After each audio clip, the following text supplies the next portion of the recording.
Hi అండి.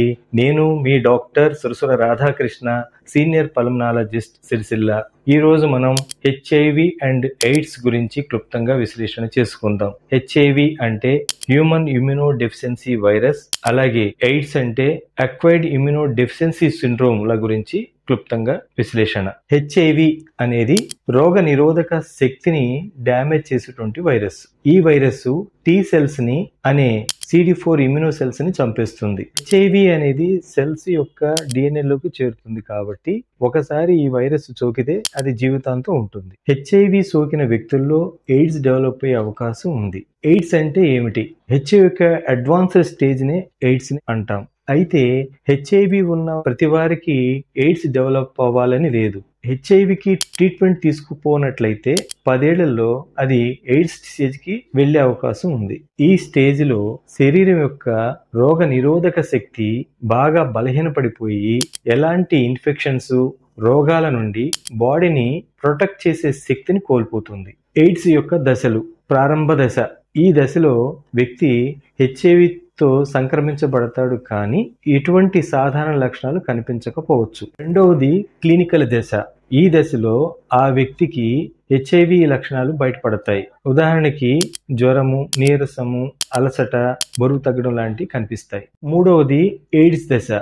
ఈ దశలో వ్యక్తి యొక్క రోగ నిరోధక వ్యవస్థ పూర్తిగా డ్యామేజ్ అయ్యి బలహీనపడిపోయి ఎయిడ్స్ గా గుర్తించడానికి అవకాశం ఉంటుంది. హెచ్ఐవి వల్ల CD4 కౌంట్ తగ్గుతుంది. ఫలితంగా ఇమ్యూన్ సిస్టమ్ వీక్ గా అవుతుంది. CD4 కౌంట్ అనేది రక్తంలోని CD4 అంటే CD4+ కణాల సంఖ్యను కొలిచే పరిమాణం. CD4+ కణాలు రోగ నిరోధక వ్యవస్థలో ముఖ్యమైన పాత్రను పోషిస్తాయి.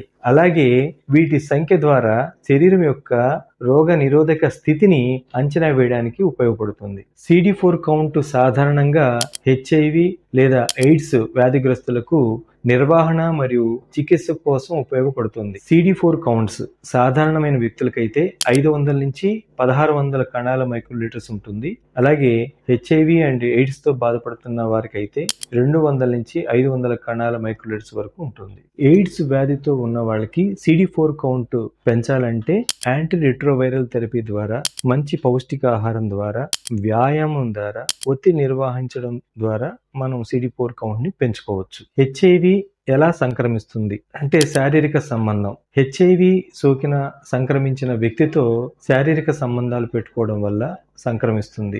రక్తం అందించడం లేదా స్వీకరించడం ద్వారా, వెజైనల్ లేదా యానల్ సెక్స్ ద్వారా, నీడిల్స్ అండ్ సిరింజల్ని షేర్ చేసుకోవడం, పచ్చబొట్టు వేయించుకునే పరికరాలు ప్రతిసారి స్టెరిలైజ్ చేయకపోవడం, pregnancy, labour, delivery, breast feeding, పెద్దవాళ్ళు నమిలి మెత్తగా చేసిన ఆహారాన్ని చిన్నపిల్లలకు తినిపించడం ద్వారా, హెచ్ఐవి సోకిన వ్యక్తి యొక్క blood, semen, vaginal fluid, rectal fluid, breast milk కి ఉపయోగించిన సిరింజ్ నీడిల్స్ ఎక్స్చేంజ్ అవ్వడం ద్వారా, సరిగ్గా టెస్ట్ చేయకుండా జరిపిన బ్లడ్ ట్రాన్స్ఫ్యూజన్, ఆర్గాన్ లేదా టిష్యూ ట్రాన్స్ప్లాంటేషన్ ద్వారా సంక్రమించే అవకాశం ఉంది. హెచ్ఐవి సోకిన వారికి ఉండే లక్షణాలు. మొదటగా చలి, జ్వరము, ఒళ్ళు నొప్పులు, ర్యాష్ అంటే స్కిన్ ర్యాష్, తలనొప్పి, గొంతు నొప్పి, వాంతులు, స్టమక్ అప్సెట్ అవ్వడం, లింఫ్ నోడ్స్ వాపు చెంది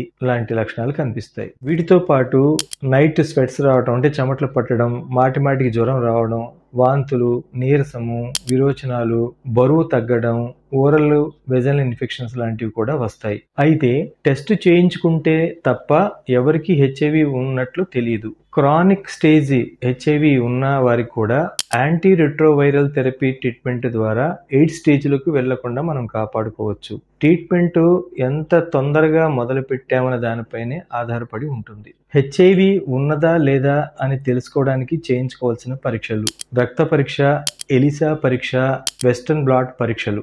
మరికొన్ని లేటెస్ట్ టెస్టులు ఏంటంటే quick test, ELISA test, PCR test, genotyping పరీక్ష. ఈ పరీక్ష ద్వారా వైరస్ యొక్క రకాన్ని, వైరస్ యొక్క లక్షణాలని నిర్ణయించడానికి, అలాగే చికిత్స యొక్క ప్రభావాన్ని అంచనా వేయడానికి ఉపయోగపడుతుంది. హెచ్ఐవితో బాధపడుతున్న వారు తీసుకోవాల్సిన ఆహార పదార్థాలు ఏంటంటే, మరి ముఖ్యంగా తృప్తికరమైనటువంటి ప్రోటీన్ పదార్థాలు కలిగిన ఆహార పదార్థాలు అంటే మాంసము, చేపలు, గుడ్లు, పాలు లాంటివి. తర్వాత సంపూర్ణమైన ఆహార ధాన్యాలు అంటే బ్రౌన్ రైసు, ఓట్స్ లాంటివి. పండ్లు, కూరగాయలతో పాటు విటమిన్ సి ఎక్కువగా ఉన్నటువంటి పండ్లు, నిమ్మకాయ, నారింజ, టమోటా లాంటివి. అలాగే విటమిన్ బి12, ఐరన్, జింకు ఉన్నటువంటి పదార్థాలు, మాంసము, చేపలు, గుడ్లు లాంటివి తీసుకోవాలి. హెచ్ఐవి వైరస్ నివారణకు తీసుకోవాల్సిన మందుల గురించి, ఒకటి యాంటీ రిట్రోవల్ వైరస్ థెరపీ. ఇది చికిత్స వైరస్ వ్యాప్తి చెందకుండా నిరోధిస్తుంది. అలాగే ప్రీ ఎక్స్పోజర్ ప్రొఫిలాక్సిస్, ఈ చికిత్స హెచ్ఐవి వైరస్ సోకకుండా నిరోధిస్తుంది. మూడోది పోస్ట్ ఎక్స్పోజర్ ప్రొఫిలాక్సిస్, ఈ చికిత్స హెచ్ఐవి వైరస్ సోకిన వెంటనే తీసుకోవాల్సినటువంటిది. ఇన్ని ముఖ్యమైన హెచ్ఐవి నివారణ మందులు జుడోవిడిన్, లామివుడిన్, ఎఫావిరిడిన్. ఈ వీడియో మీకు నచ్చినట్లయితే లైక్ చేయండి, షేర్ చేయండి, సబ్స్క్రైబ్ చేయండి. ఆరోగ్య అవగాహన కలిగి ఉందాం, ఆరోగ్యంగా ఉందాం. Thank you.